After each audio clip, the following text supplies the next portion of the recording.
before we get into today's video, I'd just like to say that 99.9% of my viewers are not subscribed. So make sure you go ahead and sub up, please. That'd be greatly appreciated. And back to your scheduled programming.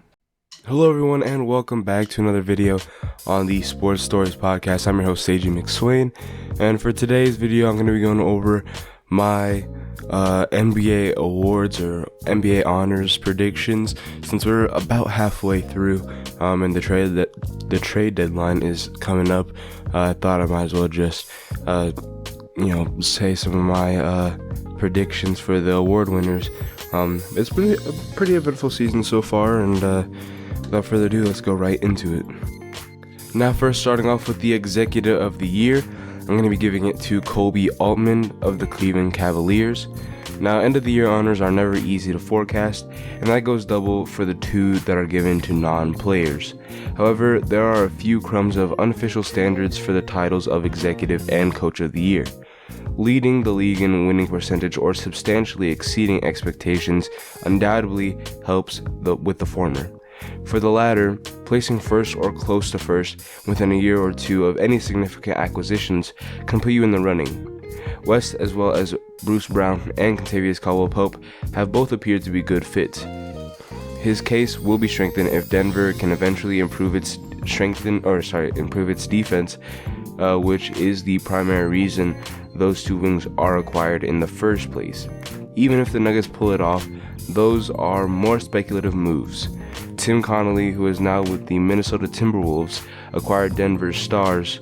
Altman's move, and an all-in trade for Donovan Mitchell, is far more dramatic. Mitchell's playing better than ever. He has an inside track on all NBA selection. And the Cavs are within striking distance of the Boston Celtics and Milwaukee Bucks at the top of the Eastern Conference. If all of that is correct, Altman's case for Executive of the Year will be compelling. Okay, so now for Coach of the Year, I've chosen J.B. Bickerstaff of the Cleveland Cavaliers. So going a little bit heavier on the Cavaliers this time around, but I think they've done a lot better than they were just last season. As usual, the list of quality Coach of the Year candidates is lengthy, but the winner at this point should be none other than Cleveland's J.B. Bickerstaff. The Cavs were supposed to be a middle-of-the-pack contender in the East this season, a slightly better version than last year's squad because of the addition of Donovan Mitchell. So far, they're not just a better team, they're one of the best in the East, arguably better than all but Milwaukee and Boston. The Cavs are built as well as any team in the East for the playoffs. When the game slows down in the postseason, they have the front court strength to cause problems. Led by the towering tandem of Jared Allen and Evan Mobley, Cleveland also has the kind of isolation creators needed to win one-possession games and all-stars Donovan Mitchell and Darius Garland. Cleveland plays both sides of the ball at a high level, but is better defensively, as evidenced by league best defensive rating 106.7 and its plus-minus net rating of plus-minus 6.5, which also tops the NBA. Several factors have contributed to its fast start to the season, which currently has it with the third best record in the East. Talent is important, obviously, but so is quality coaching, which the Cavs are getting plenty of this season. Okay, so now next up, we have Rookie of the Year, Paolo Banchero of the Orlando Magic. This one does kind of hurt me because, Jaden Ivey's been looking pretty good, but I feel like Paolo Banchero, has a valid argument for that Rookie of the Year prize. Now, the prize is still Paolo Banchero's to lose. The number one overall choice in the draft, a forward for the Orlando Magic, continues to lead the rookie class in scoring and is the only one to have at least 3.6 assists and 6.5 rebounds. Critics might argue that Banchero's statistical supremacy is due to the fact that he has by far the greatest usage rate among first-year players, but the Magic wouldn't entrust him with such heavy on-ball duties if he couldn't handle them. His distinctive ability to create looks for himself and his teammates is demonstrated from the forward position, giving Orlando a variety of choices when it comes to roster construction. Walker Kessler, Jaden Ivey, and Benedict Mathurin are all deserving of mention, but none of them are capable of carrying such heavy loads as Banchero, who is on pace to become the second rookie since Tim Duncan to average at least 21 points with a true shooting percentage of above 55%. Now coming in at Most Improved Player of the Year, I put Lauri Markkanen of the Utah Jazz. Now, experts and rival executives predicted that the Utah Jazz would be one of the Victor Wembanyama tanking teams, but the Jazz, who are led by Lauri Markkanen, who has emerged as the closest thing Utah's roster has to a star, have been one of the surprises. Markkanen has performed admirably in that capacity, averaging 24.9 points and 8.7 rebounds per game on 52.1% field goal shooting and 43.4% from beyond the arc. The Cleveland Cavaliers shot 44.5% and 35.8% last year with Markkanen, an increase from 14.8 and 5.7 this year. At first, the Jazz's early success appeared to be an accident. Markkanen is a tough center for a club that is destined for the playoffs, and it has progressively become apparent that the team is legitimate. Instead of the lottery play in the postseason, other candidates include play of the Oklahoma City Thunder's Shai Gilgeous-Alexander, or just SGA, and I think he is pretty good, but I want to put him for Most Improved Player because I feel like he's more of the MVP candidate, so that's why I don't really put him here. But you could also look at the Portland Trailblazers, Anthony Simons, I always mess up his name, and the Indiana Pacers' Tyrese Halliburton. But overall, I felt that Lauri Markkanen was probably the most improved out of all those players, and I thought, he was probably the best choice for this award. Now, for Defensive Player of the Year, I have Jaren Jackson Jr. coming out of the Memphis Grizzlies, and this one kind of comes at a bad timing, mainly because of the scandal happening with the Grizzlies' home game, and that the stats person might, possibly be padding the stats of Jaren Jackson, kind of making it seem like he's a lot better since the drop-off of blocks and steals per game is pretty significant between home and away games, but I feel like he still is a pretty good defensive player. Sure, his stats may be a little inflated, but I feel that just looking at him, the way he plays, he's still a good player. And following offseason foot surgery, Jackson missed the first 14 games of the season, and that is really the only thing keeping him from being the early favorite for Defensive Player of the Year. Jackson, who received the 5th most votes last year, has since emerged as the NBA's top rim protector and has nearly single-handedly elevated Memphis's defense from the bottom of the league to the top.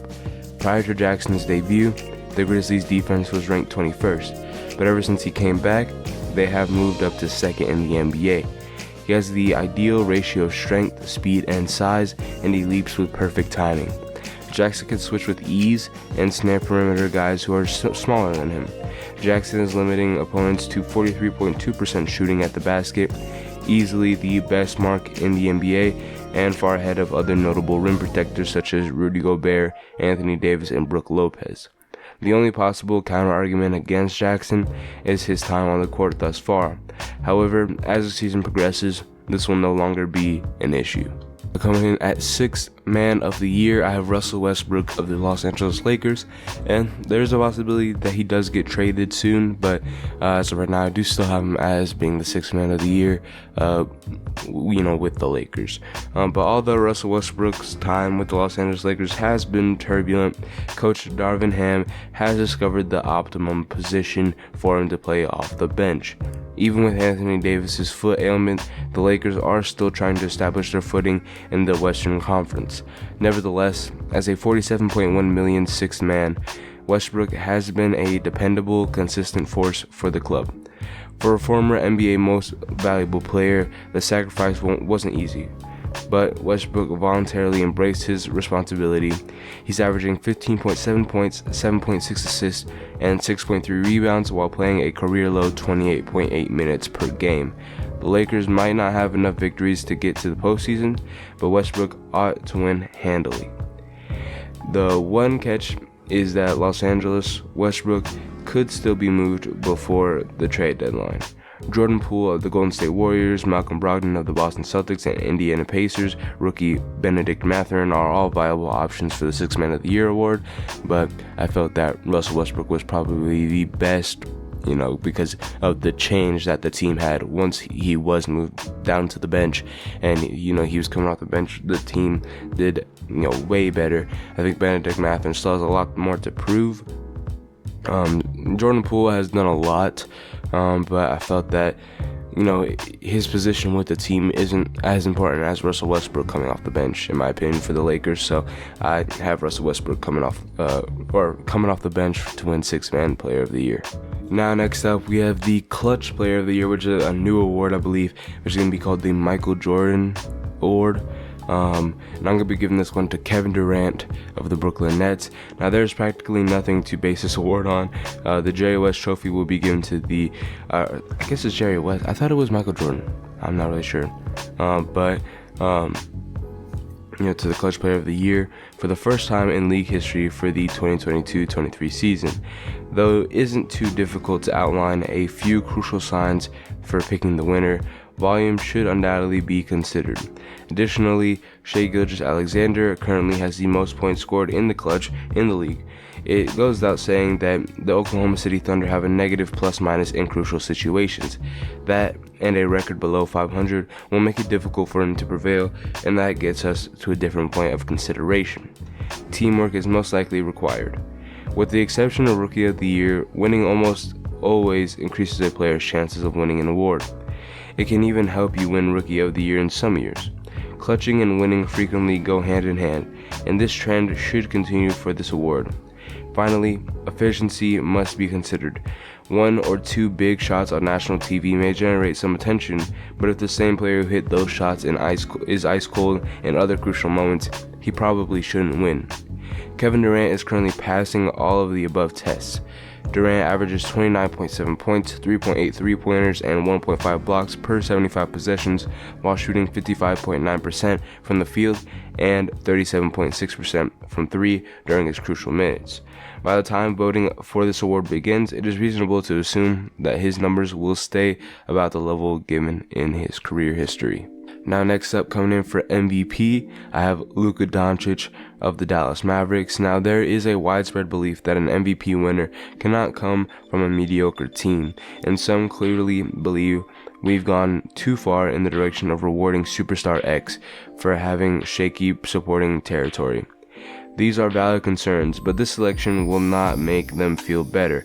At the time of writing, Luka Doncic's Dallas Mavericks are the Western Conference 10 seed, and much of his case is based on the unfathomable heavy workload he's created. Nonetheless, just because his solo act is his strongest argument does not imply that it is his only one. He's averaging 33.4 points and 8.2 assists on 50.4% true shooting. Who else has 33.4 points and 8.2 assists on 50% true shooting in a season?